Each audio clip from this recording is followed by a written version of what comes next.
All right, let's dive into a book that turned a lot of financial advice on its head. Rich Dad, Poor Dad. Now, what if I told you that your biggest asset, your home, is actually a liability? Yeah, you heard that right. That's just one of the big, game-changing ideas from Robert Kiyosaki that we're going to unpack today. So this whole book is built around a really unique premise, a tale of two dads. See, the author, Robert Kiyosaki, he kind of had two fathers growing up. There was his actual dad, super smart, highly educated, but always struggling with money. That's his poor dad. And then there was his best friend's dad. This guy never even finished 8th grade, but he was on track to be one of the wealthiest people in Hawaii. And that was his rich dad. And you can see just how different they were right from the get-go with this one idea. Poor Dad said our home is our greatest asset, which, is what most of us are taught, right? But Rich Dad, he had a totally different take. My house is a liability. Whoa, think about that. His reasoning was simple. An asset puts money in your pocket. A liability takes money out of your pocket. And with a house, you're constantly paying for mortgages, taxes, repairs. It's taking money out. This one single idea is like the key to the whole book. And this massive difference in thinking just kept going. Poor Dad would say things like, the love of money is the root of all evil. Rich Dad's version, the lack of money is the root of all evil. Or, the classic, study hard so you can find a good company to work for versus study hard so you can find a good company to buy. But honestly, this last one is the real game changer. Poor Dad's go-to phrase was, I can't afford it. That's a dead end, right? It just stops you from thinking. Rich Dad, though, he would ask a question. How can I afford it? And that question, well, that gets your brain working, looking for answers. It's the difference between a statement that shuts you down and a question that opens you up. So where did this whole journey even start for him? Well, it wasn't in some stuffy classroom. It all started when he was just 9 years old and someone called him a poor kid. Can you imagine? Some friends were getting picked up to go to a beach house in a brand new Cadillac, and he and his best friend Mike were left out. Why? Because they were the poor kids. Ouch.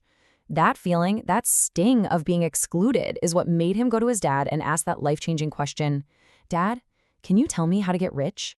And what was his dad's advice? Use your head. So they did. The boys started their first business. And you gotta love the hustle here.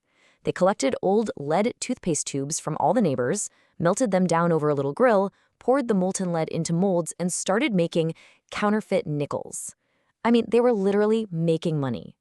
Of course, it didn't take long for their dads to sit them down and have a little chat about a word called counterfeiting. And yeah, that was the end of that business. But hey, it definitely showed they had some serious drive.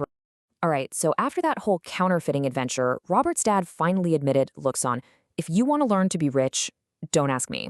But he gave him the best advice he could. Go talk to Mike's dad. So that's what they did. They went to the man who would become Rich Dad and straight up asked him to teach them how to make money. And he said yes. But, of course, there was a catch. And here's what he told them. I'll teach you, but I won't do it classroom style. You work for me, I'll teach you. That's my offer. Take it or leave it. So right away, you see this isn't going to be some boring lecture. Rich Dad's whole philosophy was about learning by doing. He didn't want to just talk at them. He wanted them to live the lessons, to feel them. It was a huge opportunity, but they had to jump on it right then and there. So they took the deal. And what was this amazing first job?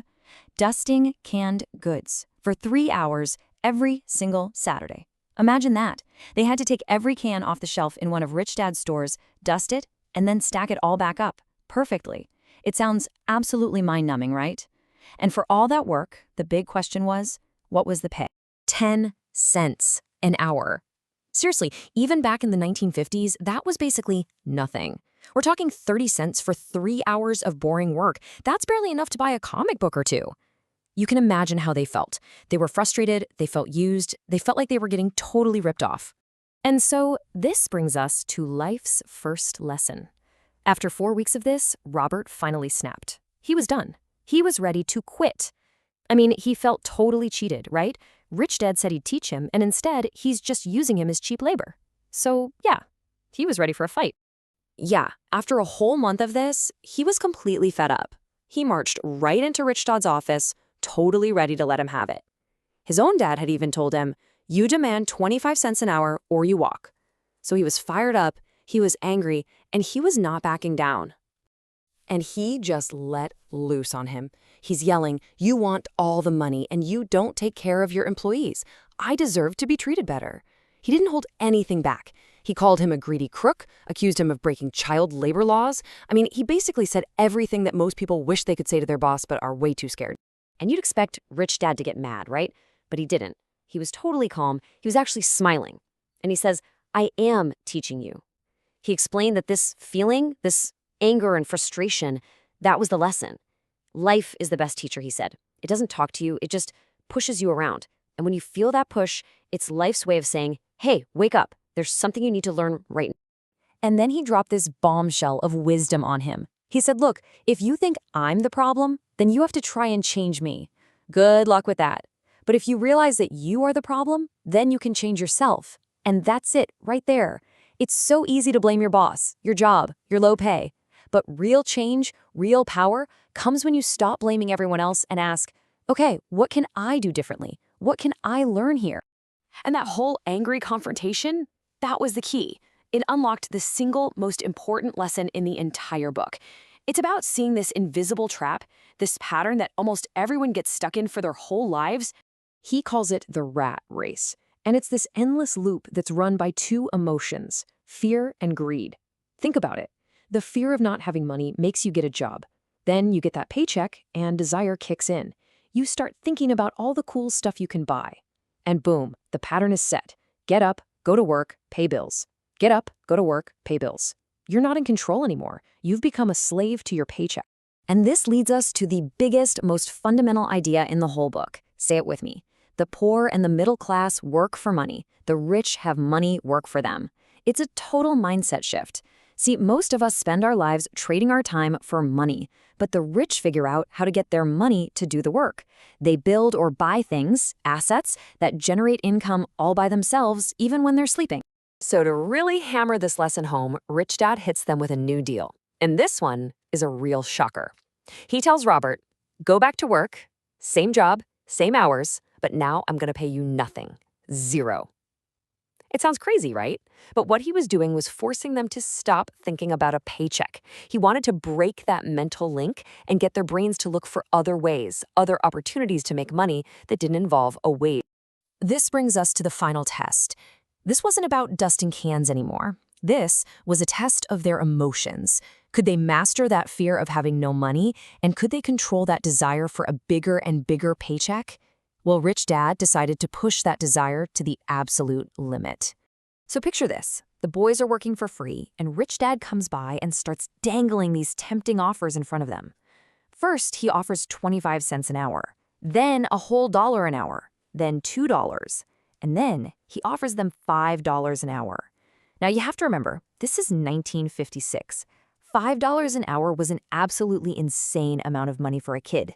He was testing them. He was trying to find their price, to see at what point their desire would take over and they'd cave.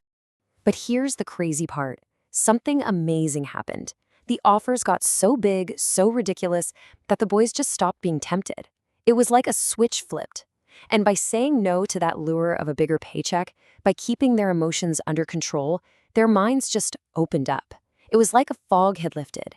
And for the first time, they started seeing opportunities all around them that were completely invisible when all they could think about was earning that 10 cents an hour. And that really brings us to the crucial point of this whole story, the one big question that Rich Dad's lesson leaves us with. So I'm asking you, are you working for money, or is your money working for you? It's really not about how much you make, it's about how you make it. And being honest with yourself about that answer, well, that could change everything.